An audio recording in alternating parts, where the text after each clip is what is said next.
எப்பவுமே ஆரம்பிக்கும் போது திருச்சபையாட்ட நீங்கள் சந்தோஷமாக இருக்கீங்களான்னு கேட்குறது வழக்கம் எனக்கு.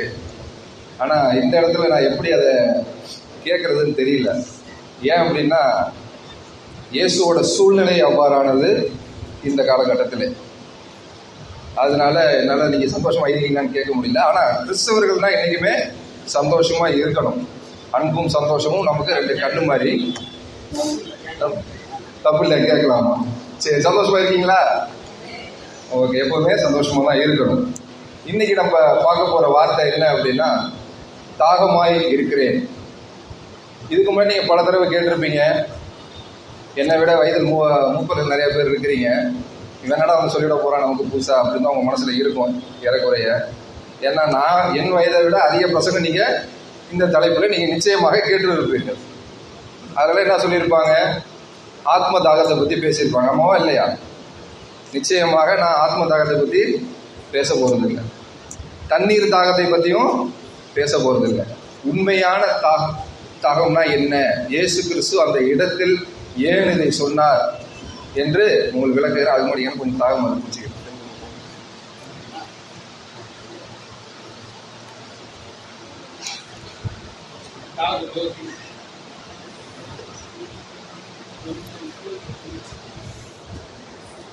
இந்த பிரசங்கத்தில் நீங்கள் ஒரு சில கிரேக்க வார்த்தைகளோ எபிரேய வார்த்தைகளோ நீங்கள் கேட்கக்கூடும். அது புரிய வேண்டிய அவசியம் இல்லை. ஏன்னா கருத்து ஸ்ட்ரெயிட்டாக என்னென்ன வேதாந்தத்தில் நீங்கள் கொடுத்துட்டு அதனால அலசி ஆராய வேண்டிய அவசியம் இல்லை. இருந்தாலும் உங்களுக்கு தெரிய வேண்டும் என்பதற்காக ஒரு சில வார்த்தையை நான் சொல்லுகிறேன். நீங்கள் உள் வாங்கிக் கொள்ளுங்கள். பிற்காலத்தில் நீங்கள் இதை குறித்து கேட்கும் பொழுது இது உங்களுக்கு நிச்சயமாக பிடிபடும். அதனால உங்களுக்கு சொல்கிறேன். இயேசு கிறிஸ்து இந்த வார்த்தையை 5ஆவதாக மொழிந்தார். இந்த வார்த்தையை மொழியும் பொழுது சிலுவையில் கஷ்டப்பட்டு நஷ்டப்பட்டு அனைத்தையும் இழந்து தன் சதைகள் பீருண்டு இரத்தம் அனைத்தும் வடிந்து போன ஒரு நிலையில அவர் சிலுவையில் தொங்கிக் கொண்டிருக்கிறார். நீங்க நினைச்சுக்கோங்க, இந்த சூழ்நிலையில இயேசு கிறிஸ்துவானவர் சிலுவையில் தொங்கிக் கொண்டிருக்கிறார்.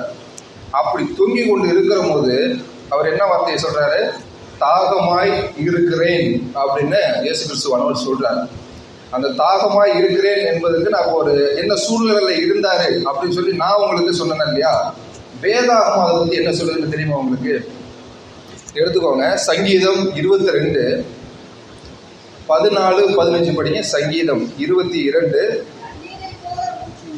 தண்ணீரை போல ஊற்றுண்டேன், என் எலும்புகள் எல்லாம் கட்டுவிட்டன, என் இருதயம் மெழுகு போலாகி என் குடல்களின் நடுவே உருகிற்று, என் பலன் ஓட்டை போல் காய்ந்தது, என் நாவு மேல் வாயோட ஒட்டி கொண்டது,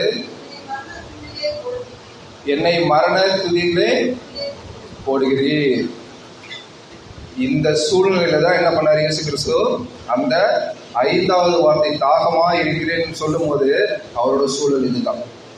நல்லா யோசித்து பாருங்க. விலாவரியா என்ன நடந்துச்சுன்னு சங்கீத புஸ்தகத்துல தாவீதின் மூலியமாக தீர்க்க தரிசனமா என்ன நடக்க போகுதுன்னு இயேசு கிறிஸ்துவானவர் நமக்கு முன்பே தெளிவாக சொல்லிட்டார். என்ன நடக்க போகுது, ஏது நடக்க போகுதுன்னு. இந்த மாதிரி தீர்க்க தரிசனங்கள்லாம் நிறைவேறத்தக்கதான் அவர் என்ன பண்ணார்? இயேசு கிறிஸ்துவானவர் அங்க சிலுவையில அடைஞ்சார். நம்ம நினைச்சுக்கிட்டு இருக்கிறோம் தீர்க்க தரிசி சொன்ன தீர்க்க தரிசனங்கள் நிறைவேறதான் அவர் வந்தாரு. நம்மவா இல்லையா? நமக்கு ப்ராஃபஸி அப்படின்னு சொன்னாதான் நமக்கு அது நிறைவேற்றுறதை பத்தியே வருது. ஆனா இதுக்கு ப்ராஃபஸி சொன்ன மாதிரியே தெரியல. ஆனா இங்க சொல்றது நிறைவேறி இருக்கு. அதனாலதான் வேத வாக்கியம் நிறைவேறும்படின்னு போட்டிருக்குது இந்த வசனம். நம்ம கொடுத்த தாகமா இருக்கிற அந்த வசனத்துக்கு ஒரு வசனம் மேல பாத்தீங்கன்னா என்ன இருக்கு? வேத வாக்கியங்கள் நிறைவேறும்படின்னு இருக்கு. எந்த வேத வாக்கியங்கள்? இந்த மாதிரியான வேத வாக்கியங்கள் நிறைவேறும்படி அவர் சிலுவையில அறைஞ்சார். அடுத்த ஒரு வசனம் எடுங்க. யோவான் 6:35. யோவான் 6:35.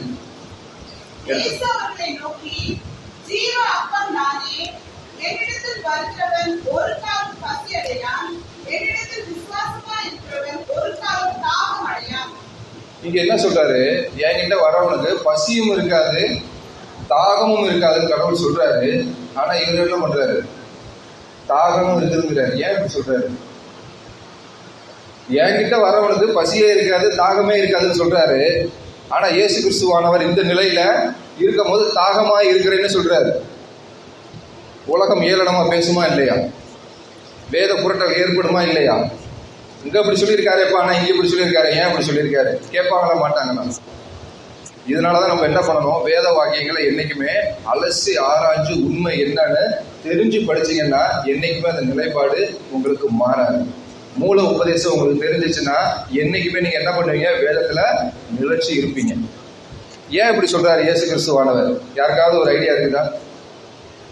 இந்த கானானிய ஸ்திரீ பார்க்கும் போதும் ஜீவ ஊற்றை பத்தி பேசுறாரு, ஆனா இங்க தாகமா இருக்கான்னு சொல்ற. அப்ப இந்த தாகம் தண்ணீருக்கு சம்பந்தப்பட்டதல்ல.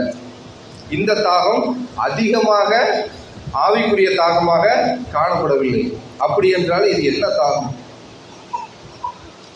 அடுத்த வசனம் எடுங்க. ரெவலேஷன், வெளிப்படுத்தின விசேஷம் 22:16 வசனம் 17 வசனம். வெளிப்படுத்தின விசேஷம் 22. சபைகளில் இவைகள் உங்களுக்கு சாட்சியாக அறிவிக்கும்படிக்கு இயேசுவாகிய நான் என் தூதனை அனுப்பினேன். நான் தாவீதின் பேரும் சந்ததியும் பிரகாசமுள்ள விடிவெள்ளி நட்சத்திரமாய் இருக்கிறேன் என்கிறார். ஆவியின் மனவாட்டியும் வா என்கிறார்கள். கேட்கிறவன் வா என்பானாக. தாகமாய் இருக்கிறவன் வரக்கடவன். விருப்பம் கொண்டவன் ஜீவ தண்ணீரை இலவசமாக வாங்கி கொள்ளுவான். இவரே தாகமா இருக்கிறார். இவர் ஏப்பா அப்படிலாம் பேசுறாரு? என்னைக்காவது நம்ம யோசிச்சிருக்கோமா? இயேசு கிறிஸ்து தாகமா இருக்கின்றாரு, ஆனா இவர் என்ன சொல்றாரு? என்னமோ அடுக்குமொழி மாதிரி வசனமா பேசுறாரு. இதெல்லாம் எப்படிங்க சாத்தியம்? எப்படி நடக்கும்? இதுக்குதான் என்ன பண்ணணும், நம்ம வேதத்தை தெளிவாக புரிந்து கொள்ளணும். உங்களுக்கு இந்த சூழ்நிலையை முதல்ல எக்ஸ்பிளைன் பண்ணல. இந்த சூழல் புரியணும்னா, அந்த காலத்துல இயேசு கிறிஸ்துவானவர் பேசும் பொழுது 3 விதமான மொழிகளை பிரயோகித்தார். இதாவது வேதாகம் படிச்சவங்களுக்கு கிளியரா தெரியும். ஒன்று கிரேக்க மொழி, எபிரேய மொழி, அப்புறம் அராமிய மொழி. இந்த 3 மொழியில இயேசு கிறிஸ்துவானவர் பேசினார். நம்மளோட வேதாகமோ எந்த மொழியிலிருந்து மொழிபெயர்க்கப்பட்டது? கிரேக்க மொழியிலிருந்து மொழிபெயர்க்கப்பட்டது. கிரேக்க மொழியில எழுதுனவங்க, நிருபத்தை எழுதுனவங்க அந்த தாகமா இருக்கிறேன் என்ற வார்த்தை என்ன போட்டிருக்காங்கன்னா டிப்சோ அப்படின்னு போட்டிருக்காங்க. என்ன போட்டிருக்காங்க? டிப்சோ அப்படின்னு போட்டிருக்கிறாங்க. ஆனா இயேசு கிறிஸ்துவானவர் பேசியிருக்கக்கூடிய சாத்தியக்கூடிய 2 மொழி என்ன? ஒன்னு எபிரேய மொழி, இன்னொன்னு அராமிய மொழி. இந்த 2 மொழியில தான் அவர் சொல்லியிருக்க முடியும். ஆமாவா இல்லையா? நமக்கு கிரேக்கத்துல கிடைத்தது நடந்ததுனால நம்ம கிரேக்கத்துல மொழி பெற்று படிச்சுக்கணும். ஆனா இவர் இயேசு கிறிஸ்துவோட பேசிய மொழி இந்த 2 சிலுவையில் இருக்கும் போது. அப்ப இந்த 2 மொழியில ஏதாவது சொல்லியிருக்கணும் அவரு. ஆனா அந்த 2 மொழியிலையும் எடுத்து பாத்தீங்கன்னா அதுவும் ஒரே அர்த்தம் தான். என்ன இருக்கு? தாகமாய் இருக்கிறேன்னு தான் இருக்கு. நம்மளாம் என்ன பார்க்கிறோம் அந்த இடத்துல? தாகமா இருக்கிறேன்னு பார்க்கிறோமே தவிர, ஆனா என்ன போடப்படலன்னு பார்க்கல. தேவனாகிய நான் தாகமா இருக்கிறேன்னு போட்டிருக்காரா? இல்ல. மனிதனாகிய நான் தாகமா இருக்கிறேன்னு போட்டிருக்காரா? இல்ல. இருந்தாலும் ஏன் தாகமா இருக்கிறேன்னு சொல்றாரு? அதுக்கு முதல் வசனம், முதல் வார்த்தை பார்க்கதான் உங்களுக்கு தெரியும். என் தேவனே, என் தேவனே, ஏன் என்னை கைவிட்டி? இயேசு கிறிஸ்துவானவர் சிலுவையில தொங்கும் போது பிதாவானவர் மேல என்ன பண்றாரு? மூஞ்சி திருப்பிட்டாரு. என் மகன் பாடுபடுறதுனால பார்க்க முடியல, சகிக்க முடியல, ஜீவாதார பலியாக, கிருபாதார பலியாக நான் என் மகனை கொடுத்து விட்டேன் அப்படின்னு சொல்லிட்டு என்ன பண்ணிட்டாரு? பிதாவானவர் தலையை திருப்பிட்டார் மேல. இங்க கீழே இயேசு கிறிஸ்துவானவர் கைவிடப்பட்டு விட்டார். பிதாவாலும் கைவிடப்பட்டார், மக்களாலும் கைவிடப்பட்டார். யாரை ரட்சிக்க வந்தாரோ அவங்க சிலுவையில் அடிச்சு நிறுத்திட்டாங்க. தன் தகப்பனே தன்னை கைவிட்டுட்டார். இந்த மாதிரி சூழல்ல தான் நம்ம பல பேர் இந்த வாழ்க்கையில் இருக்கிறோம். தன்னுடைய தகப்பன் தாய்மாரால் கைவிடப்பட்டு, தன்னுடைய பிள்ளைகளால் கைவிடப்பட்டு, தன்னோட வெல்விஷனால கைவிடப்பட்டு, யாரை நம்பியிருந்தோம் அவங்கள கைவிடப்பட்டு பல சூழ்நிலையில் இருக்கிறோம். இந்த தாகம் எதை குறிக்கிறது என்றால், நான் கேட்பதற்கு ஒன்றுமில்லை, யாரிடம் நான் போய் கேட்பேன். நீங்க எங்கேயாச்சும் இடிச்சுக்கிட்டீங்க, உங்களுக்கு வலிக்குது, டக்குன்னு தடுமாறி விழுந்துட்டீங்க, அது பெரியவங்க விழுந்துட்டாங்க, என்ன பண்ணுவாங்க? டக்குன்னு உட்கார வச்சு தண்ணி குடிப்பா, ஆசுவாசப்படுத்து சொல்லுவோமா இல்லையா? இல்ல நீங்களே தடுக்கி எங்கேயாச்சும் விழுந்துட்டீங்க, என்ன கேட்பீங்க? தண்ணி கொடுங்கன்னு தான் கேட்பீங்க. அந்த இடத்துல போய் இலக்கிய நடையில நீங்க தாகமா இருக்கிறேன்னு சொல்லுவீங்களா? சொல்ல மாட்டீங்க. ஆனா இயேசு கிறிஸ்து என்ன சொல்றாரு? தாகமா இருக்கிறேன் என்றார். அந்த தாகத்துக்கு பல அர்த்தம் இருக்கு. நீங்க தாகமா இருக்கிறேன்னு சொன்னா இயேசு அந்த இடத்துல தண்ணி கேட்கல. ஏன் தண்ணி கேட்கல? இயேசு கிறிஸ்துவானவர் பழைய ஏற்பாட்டில் இருக்கு 5 விதமான பலி. எத்தனை விதமான பலி? 5 விதமான பலி இருக்குது. சர்வாங்க தகன பலி இருக்குது, தானிய பலி இருக்குது, சமாதான பலி இருக்குது, பாவ நிவாரண பலி இருக்குது, குற்ற நிவாரண பலி இருக்குது. இந்த மாதிரி 5 நிவாரண பலியாகவும் ஒரே பலியானாக இயேசு கிறிஸ்துவானவர் அந்த சிலுவையில் உயிர் நீக்க வேண்டும். அதனாலதான் என்ன பண்ணாரு? பிதா தலையை குறிப்பிட்டாரு. இந்த 5 விதமான பலிக்கு சேர்த்து ஒரே பலியா தான் இயேசு கிறிஸ்துவானவர் சிலுவையில் அறையுண்டார். நமக்கெல்லாம் என்ன பண்ணுச்சு? ரட்சிப்பு இலவசமா கிடைச்சிருச்சு. நம்மளாம் இன்னைக்கு ரட்சிப்பை இலவசமா பெற்று இருக்கிறோம். ஆனா அந்த ரட்சிப்புக்கான விலையை யார் கொடுத்தது? இயேசு கிறிஸ்துவானவர் சிலுவையில வைத்து கொடுத்தார். அந்த கடனை இன்னைக்கும் நம்மளால திருப்பி அடைக்கவே முடியாது. தன் உயிரை தியாகம் பண்ணி, தன் உடலை தியாகம் பண்ணி, தன் ஆத்மாவை தியாகம் பண்ணி, இழப்பதற்கு ஒன்றும் இல்லை என்று கூறும் அளவுக்கு தியாகம் பண்ணி நமக்கு ரட்சிப்பை சிலுவையில் வாங்கி கொடுத்திருக்கிறார். அந்த தாகம் தான் என்ன? நீங்க தாகமா இருக்கிறேன் என்கிறார். சிலுவையில இருந்துட்டு ஊழியத்தை பத்தி பேசல. சிலுவையில இருந்து தனக்கு தண்ணி வேணும்னு பேசல. ஏன்? தண்ணி வாங்கி குடிச்சிருந்தா உடம்பு கொஞ்சம் சற்று இளைப்பாறி இருக்கும். இளைப்பாறி இருந்தால் அவரு அந்த பலிகளின் நிமித்தமாக இங்கே அடிக்கப்படுவதற்கான சாத்தியக்கூறு குறைந்திருக்கும். அவர் நிந்தனை உண்டு பலியாக வேண்டும் என்பதுதான் இயற்கை நியதி. நம்ம செஞ்ச பாவத்துக்கெல்லாம் அவரை இந்த மாதிரி ரத்தம் செஞ்சு பலியாக்க வேண்டும் என்பது பிதாவின் கோரிக்கை. நமக்கு தெரியல, நம்மளோட அருமை நமக்கு தெரியல. ஆனா பிதாவுக்கு நம்மளோட அருமை தெரிஞ்சிருக்கு. தன்னுடைய சொந்த குமாரனை ஜீவாதார பலியாக இந்த உலகிற்கு அனுப்பி தன் மகன் அடி உண்டு பீருண்டு கிடப்பதை கண்டு, உங்க பையனுக்கோ இல்ல உங்க பொண்ணுக்கோ சின்னதாக ஒரு காயப்பட்டா நீங்க எவ்வளவு கோவப்படுவீங்க? ஸ்கூல்ல அடிச்சுட்டா போலீஸ் ஸ்டேஷன் போறீங்க. சர்ச்சில் திட்டா ஃபாதர் என்ன அப்படி ஃபாதர் நம்மள பிள்ளைய பிடிச்சி திட்டுறாரு, அவர் யார் திட்டுறதுக்கு அப்படின்றீங்க. பெரம்பு எடுக்காதவன் தன் மகளை பகைக்கிறான். நல்லா புரிஞ்சுக்குங்க. எங்க அம்மா சொல்லுவாங்க, நான்லாம் ஸ்கூலுக்கு போகும்போதுடா கண்ணை விட்டுட்டு மொத்தத்தையும் உரிச்சிருங்கன்றுவோம். இப்ப என்னன்னா எல்லாம் பளிச்சுட்டு இருக்கணும், கண்ணுக்கு மட்டும் கண்ணாடி போட்டுச்சு. பையன் பொண்ணு கேட்கறதுக்கு முன்னாடியே போனு, கேட்கறதுக்கு முன்னாடி பைக்கு. பையன் 10th போறானா 12th போறானா அதுக்கு முன்னாடி அப்பா அம்மா இங்கே காசு கேட்க ஆரம்பிச்சிடுறாங்க அவனுக்கு எடுக்கிறதுக்கு. நீங்க பண்ற தப்பு என்ன? நீங்க பட்ட கஷ்டம் எதுவும் அவன் படக்கூடாதுன்னு சொல்லி அந்த பையனை நீங்க வளர்க்குறீங்க. நீங்க பட்ட கஷ்டம் எதுவும் அவன் படக்கூடாதுன்னு சொல்லி உங்க பொண்ணை வளர்க்குறீங்க. அதுதான் இங்க என்ன பண்றது? பிரச்சனை போய் முடியுது. ஏன்னா அவங்களுக்கு கஷ்டம்னா என்னன்னு தெரிய மாட்டேங்குது, நஷ்டம்னா என்னன்னு தெரிய மாட்டேங்குது. நீங்க வண்டி வாங்கி கொடுக்குறீங்க, எங்கேயாச்சும் போய் இடிச்சு ஸ்கிராச் பண்ணிட்டு வந்துடுறான். என்ன மிஞ்சி போனா ஸ்கிராச் ஆயிடுச்சு அப்படின்னு. காசு யாரு கொடுக்குறா? நீங்க கொடுக்குறீங்க. உங்க ரத்த வேர்வை செஞ்சு தானே நீங்க உழைக்கிறீங்க. ஆனா உங்க பையனுக்கு அதோட அருமை தெரியாது. ஏன்னா அவரை ரத்த வேர்வை செஞ்சு உழைக்கல. இந்த காலகட்டத்தில் அவன் எதிர்த்து பேசதான் செய்வான். நீங்க தான் அவனை அடிச்சு திருத்தி புத்திமதி சொல்லணும். ஆனா அப்ப என்ன பண்ணிடுறீங்க? அவனை பொன் குஞ்சு போல காக்கை, ஐயா சொன்ன மாதிரி காக்கைக்கு தன் குஞ்சு பொன் குஞ்சு மாதிரி பாதுகாத்து வச்சுக்கிறீங்க. நீங்க அதுக்கு பேர் பாதுகாத்து வைக்கிறது இல்லை, அவன் வாழ்க்கையை நீங்க சீரழிக்கிறீங்க. எதிர்கால சமுதாயத்தை ஒரு வாட்டி நீங்க திரும்பி பாருங்க. உங்களுக்கு அப்புறம் உங்க பிள்ளைமார்கள் உங்க பொண்ணுங்கள்லாம் நீங்க வந்து எப்படி வாழ போறாங்கன்னு நினைச்சு பாருங்க. என்ன மாதிரி உலகத்தை நீங்க அவங்களுக்கு விட்டுட்டு போறீங்கன்னு பாருங்க. சிவிக் சென்ஸ் இல்லை அந்த காலத்துல, பேசிக் சென்ஸ் இல்லை.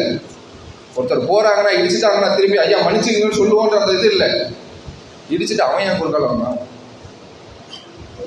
ஜெகத்தாலமா திருப்பிட்டு போற சூழ்நிலை அப்படி இருக்குது. யாரு வளர்த்து விட்டது? நம்ம வளர்த்து விட்டது. ஆனா யாரை குறை சொல்றோம்?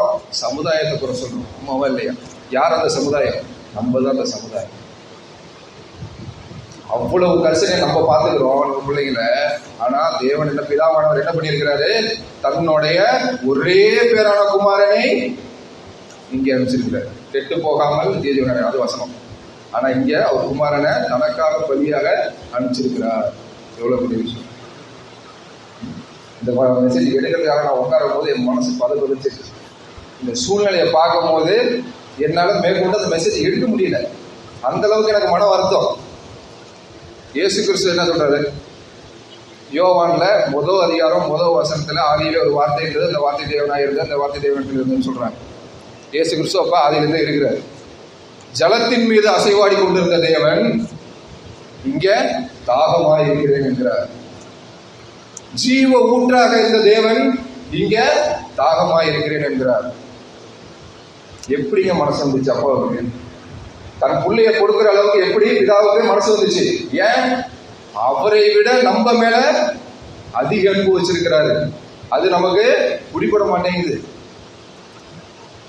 எப்படி இயேசு கிறிஸ்துவானவர் தன்னை ஏற்படுத்தி இலவசமாக ரட்சிப்பை நமக்கு கொடுத்தது நமக்கு புரியாமல் இருக்கிறதோ, அதே போல பிதாவின் அன்பு ஆழப்பெரிய, கிரேக்கத்துல அகாபே லவ் அப்படின்பாங்க. இங்கெல்லாம் father love, mother love, different love இருக்குது. வாட்ஸ்அப்ல என்னன்னா அக்காங்கிறான், அடுத்த நாள் பத்த கையை கொஞ்சம் வெளியே சுற்றிட்டு இருக்கு. அந்த காலகட்டமா இருக்கு. ஆனா இந்த மாதிரி சூழ்நிலையில நம்ம பிள்ளைங்களை வேதத்தை கற்று அறிந்து நடந்த வேண்டும். வேதத்துல என்ன இருக்குன்னு தெளிவா சொல்லிக் கொடுக்கணும். ஒரு சூழ்நிலையில எப்படி இங்க பிஹேவ் பண்ணியிருக்காங்க, என்ன மாதிரி நடந்திருக்காங்க, என்ன மாதிரி கைமாறி செஞ்சிருக்காங்க அப்படின்றத நம்ம தெரிஞ்சு படிச்சோம் அப்படின்னா நிச்சயமாக நம்ம இன்னைக்கும் வழி விலகி போக மாட்டோம். நம்ம ஒரே வழி இயேசு கிறிஸ்து தான் அப்படின்னு அவனுக்கு தெளிவா தெரியும். ஏதோ பாச 4 வார்த்தை பேசுறாரு, அந்த கதையை உள்ள வாங்கிக்கிறாங்க. வெளில போயிட்டா மறந்து போயிடுது, அவ்வளவுதான். பைபிள் இங்கேருந்து எடுத்து இங்கே படிச்சுட்டு வீட்டுக்கு போகிற வழியில ஜிப்பை போட்டு மூடுவாங்க. அடுத்த ஞாயிற்றுக்கிழமை திறப்பாங்க. இந்த காலகட்டம் அப்படிதான் இருக்கு.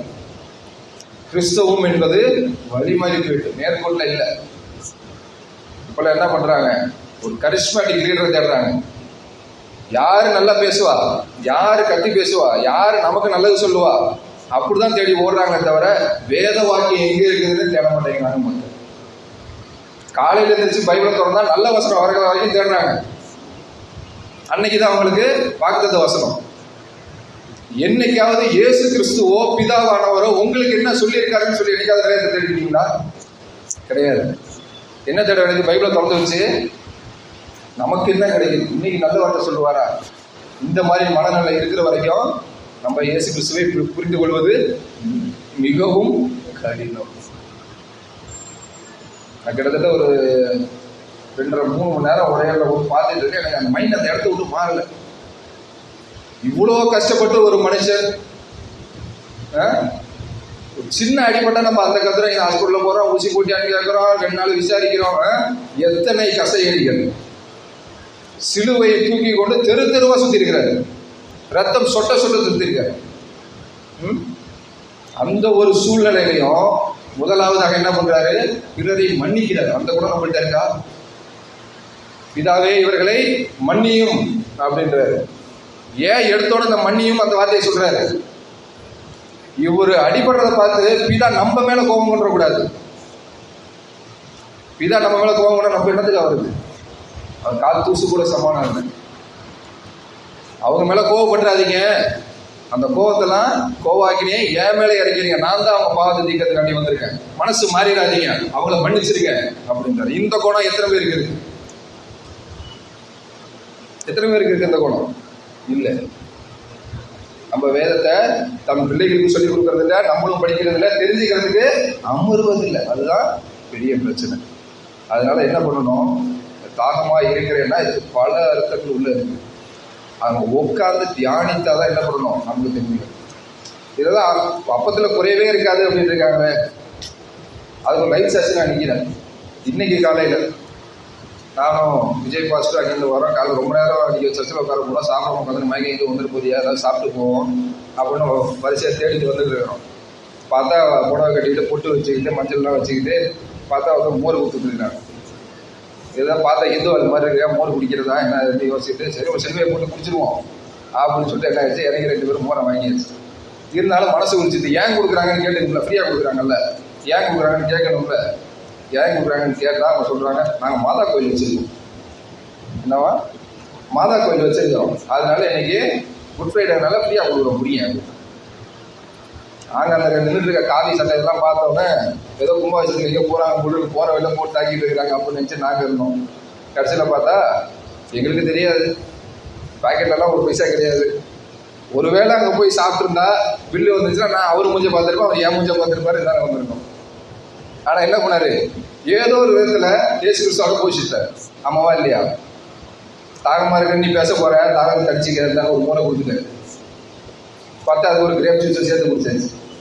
கிளம்பி வந்துட்டோம். கடவுள் உங்களை நடத்த வேண்டும் என்று நினைத்தால் எங்க வேணாலும் நடத்துவார், எப்படி வேணாலும் நடத்துவார். கழுதையை கொண்டு பேசின தேவன், கழுதையா சொன்னதெல்லாம் சொல்லுவாங்க. எப்ப வேணாலும் எங்க வேணாலும் அவரு பேசுவார். அதனால நீங்க என்ன பண்ணுங்க, நம்பிக்கையோட இருங்க. இந்த தாகம் என்றதை தாற்பயத்தை நீங்க அலசி ஆராய்ச்சி பார்த்தா ஒரு நாள்ல ஒரு 10 நிமிஷத்துல இதை விளைக்கிற முடியாது. அவ்வளவு தாற்பயம் இருக்குதுக்குள்ள. நீங்க நினைக்க வேண்டியது என்ன அப்படின்னா, அவர் கைவிட்ட பிறகுதான் கடைசியா என்ன பண்றாரு, உயிரை ஒப்படைக்கிறாரு. எந்த தருணம் நமக்கு ரட்சிப்பு வந்த தருணம், எந்த தருணம், இந்த தாகமா இருக்கிறேன். அவரு நான் கடவுளாகிய நான் தாகமா இருக்கிறேன்னு சொல்லல, மனிதனாகிய நான் தாகமா இருக்கிறேன்னு சொல்லல. ஆனா அதே யோவான்ல 19 ஃபர்ஸ்ட் ஒரு 15 அதிகாரத்துக்குள்ளேயே 7 தடவை நானே ஜீவகமா இருக்கிறேன், நானே வழிவசத்தின் ஜீவனமா இருக்கிறேன், நானே ஒளிவக்கட்டாக இருக்கிறேன், நானே இங்கிலீஷ்ல திராட்சை செடியாக இருக்கிறேன். அத்தனை வாட்டி நானுங்கிறாரு. இங்க வந்து நானே சொல்லல. ஏன்? இவர் நான் என்ற கிளைம் பண்ற ரைட்ஸ கடவுள் எடுத்துட்டார், கடவுள் முகத்தை திருப்பிட்டார். அதனாலதான் என்ன பண்ண, என்ன வேணும்னு கேட்க முடியல. தாகமா இருக்கிறேன்னு தன்னை எக்ஸ்பிரஸ் பண்றாரு. எனக்கு என்ன வேணும்னு கேட்க முடியாத அளவுக்கு ஒரு மனிதனை நாம் தள்ளிவிட்டோம். இந்த அளவுக்கு அர்ப்பணிப்போட தான் நமக்கு ரட்சிப்பு வந்திருக்கு. ரட்சிப்பு உங்களுக்கு இலவசமாக வந்ததுனாலதான் ஒளிவா என்னமோ தெரியல, ரட்சிப்பு அந்த வார்த்தைக்கே பல கிறிஸ்தவர்களுக்கு அர்த்தம் தெரியல. எழுப்பிவிட்டு தெரியும் ரட்சிப்பு என்னன்னு சொல்லு பண்ண தெரியாது அர்த்தம். மனசுல நினைச்சிங்க, கேட்க மாட்டேன் யாரையும். ஒரு செகண்ட் நினைச்சு பாருங்க, ரட்சிப்புனா என்ன சொல்றது, அதுக்கு என்ன டெஃபினேஷன் கேட்டு பாருங்க, உங்க மைண்ட்ல வரவே வராது. ஆனா ரட்சிப்புன்ற வார்த்தை மட்டும் தெரியும். ஆமாவா இல்லையா? ஆனா நம்ம கிறிஸ்தவர்களா இருக்கிறோம். கடவுள் நம்மளெல்லாம் ஒண்ணா வச்சிருக்கிறாரு.